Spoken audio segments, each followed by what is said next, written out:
Hablaremos esta noche de Dante Gabriel Rossetti. Rossetti, contrariamente a lo que parece en principio, nació en Londres. Casi nadie llamado Rossetti nace en Londres. Nació en 1828. Su padre era un refugiado italiano, como casi todos nosotros estábamos sospechando. Un liberal, calculo que liberal en el sentido más anglosajón de la cosa.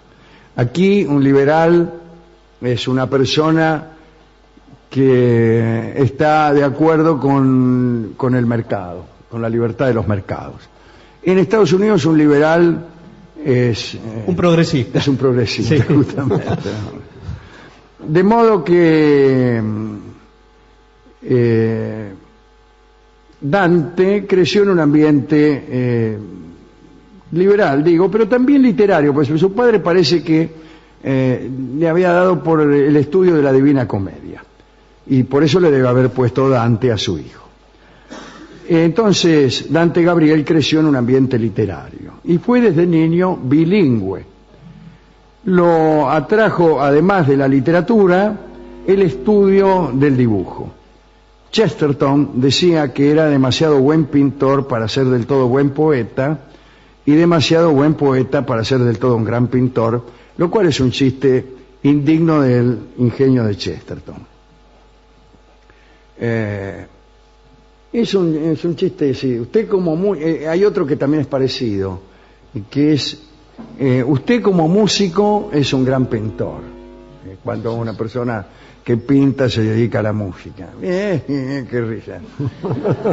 Respuesta a eso. Usted, por ejemplo, es músico o es pintor y acaba de grabar un disco y un periodista le dice: usted como músico es un gran pintor, en cambio usted como periodista es un verdadero imbécil. O mejor todavía, en cambio usted como imbécil es un gran periodista. Esa es una respuesta mucho mejor. Después que alguien te dice, usted como pintor es un gran músico, usted le dice, y usted como imbécil, es extraordinario empezar con él. Usted como imbécil es un verdadero guitarrista. ¿Qué quiere decir? Sí. No sé qué quiere decir, pero usted aprovecha para decirle imbécil. Vamos a volver a nuestro amigo Dante Gabriel Rossetti. En el Museo Británico conoció de un modo parcial la obra de los pintores prerrafaelistas y llegó a la conclusión de que Rafael representaba no el apogeo de la pintura, como todos pensaban por entonces, y por ahora también, sino el principio de la declinación de ese arte. Él creyó que los pintores italianos y flamencos anteriores a Rafael, al decir prerrafaelista yo he cometido un anacronismo, todavía no se llamaban así. Pero él creía que los pintores anteriores a Rafael eran superiores a él. Entonces, con un grupo de amigos pintores y poetas, como William Morris, por ejemplo, fundó una sociedad llamada la Hermandad Prerrafaelista, con la que publicaron una revista para difundir su doctrina y la doctrina de la nueva pintura y también su poesía. Un dato curioso es que Dante Gabriel Rossetti no quiso nunca visitar Italia, a pesar de llevarlo en la sangre y en sus lecturas. Según parece, era un hombre de pasiones fuertes y de carácter violento también. De tanto frecuentar academias de pintura y dibujo, un día conoció a una muchacha llamada Siddal y se enamoró de ella. Ya se sabe lo que ocurre cuando uno frecuenta mucho academias de pintura y dibujo. Conoce a una muchacha llamada Siddal y se enamora de ella. Ella se convirtió en la modelo de casi todos sus cuadros. Se trataba de una muchacha muy alta, de cuello largo, pelirroja y de labios muy sensuales. Creo que la conozco. Se casaron y más tarde vino a darse cuenta de que Siddal era una muchacha de constitución bastante enfermiza.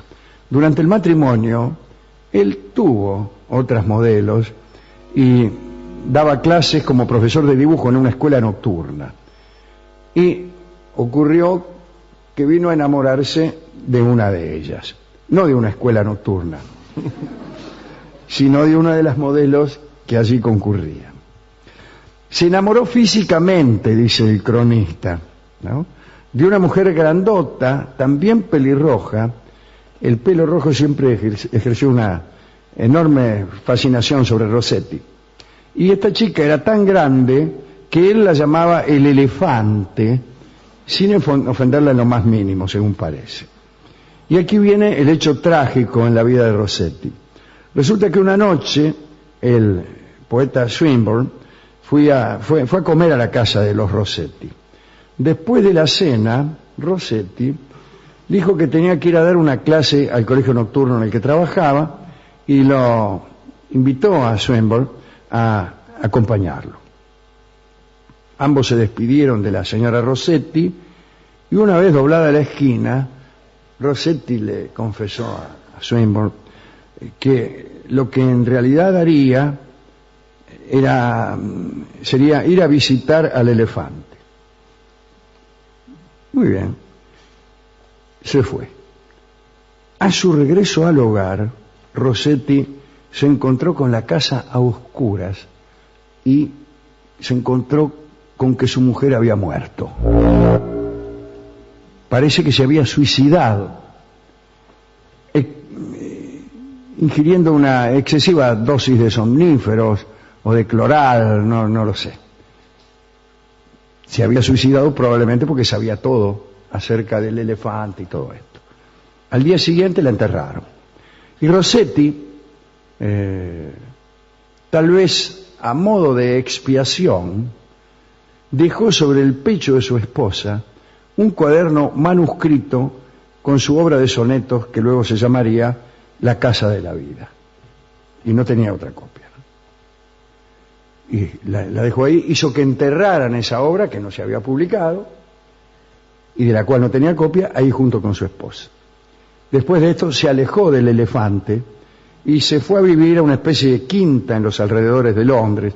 Allí vivió retirado hasta que se murió. Pero, antes de morirse, a los 3 o 4 años de la muerte de su mujer, sus amigos se reunieron para conversar con él. Sostenían que había cometido un sacrificio inútil al enterrar aquel cuaderno de poemas junto con su mujer, ¿no? Y que a su mujer muerta no podía agradarle el hecho de que él hubiera renunciado a la fama. En realidad no podía agradarle nada porque estaba muerta. Pero los amigos decían que seguramente ese cuaderno le iba a proporcionar la gloria, ya que, etcétera. Y entonces Rossetti cedió. Y después de algunos trámites no muy agradables, logró el permiso para exhumar el manuscrito que él había puesto en el pecho de su difunta esposa. Parece que él no asistió a semejante escena digna de Poe, ¿no?, sino que fueron sus amigos los encargados de hacerlo, mientras él los esperaba en una taberna. Estos sonetos eróticos fueron los que determinaron la gloria de Rossetti. Se cuentan entre los más hermosos de la literatura inglesa según Borges. Hoy hay que decir que no parecerían demasiado eróticos como pudieron parecer en la época victoriana, donde cualquier cosa, querida mía, deslizo mis manos sobre las tuyas. Sí, prendido fuego, claro. Como dijimos, ahora son distintos. Bien. La mujer del vigilante se ya quejó a los tribunales. Bueno, como dijimos, Rossetti muere bruscamente también él, o como no dijimos, Rossetti muere bruscamente en 1872. En esa quinta, en cuyo fondo había un pequeño jardín zoológico. Era un zoológico de animales pequeños, ¿no? Zoológico privado. Había canguros y así. Se había hecho aficionado al cloral y finalmente murió por haber tomado una dosis excesiva de cloral. Quiere decir que repitió en él el suicidio de su mujer. De modo que estamos ante un destino trágico para algunos, atribuible a la sangre italiana, dicen otros, cosa que parece bastante absurda, dice Borges, dado que un italiano no tiene por qué ser necesariamente más apasionado que un inglés. Esto es verdad. Con respecto a la repetición de los destinos, siempre impresiona, siempre impresiona. Es necesario que no falte el racionalista que diga que entre tantos destinos posibles estaba el de morir envenenado con cloral, igual que su mujer, y que las posibilidades, bla, bla, bla. Una refutación del milagro siempre es un poco aburrida, ¿no? Pero es más inquietante la otra, ¿no? Es más, dígalo de nuevo. Es más inquietante. No lo diga porque no anda su micrófono. Es más inquietante ciertamente la otra. ¿Cuál? Esta. Hemos ido a la discoteca y hemos contado esta historia que siempre impresiona mucho, ¿no? Siempre impresiona mucho. El pobre Rossetti cometiendo una infidelidad, una indiscreción, y encontrando a su mujer muerta al regreso de aquella infidelidad, habrá pensado, yo la maté. Y era cierto, porque en realidad la tipa se había suicidado, etcétera. Bueno, sí. Y arrastró la culpa hasta que un día no pudo más. Digo, esta es la explicación que se le ocurre al fantasioso, ¿no? Sí. Un día no pudo más y creyó que por casualidad tomaba demasiado cloral, pero en realidad él deseaba eso. Eso no sé si es progresista, pero es psicoanalista. Sí. Bueno, le hemos contado esta historia en varios tonos al discotecario, y nos dio esta canción que vamos a escuchar, esta melodía muy famosa, que evidentemente está inspirada en la tragedia de Dante Gabriel Rossetti, que se llama El paso del elefantito, en alusión a la amante de Rossetti, a la que le decían el elefante sin que ella se ofendiera en lo más mínimo. Henry Mancini, el autor de esta obra, será encargado de tocarla.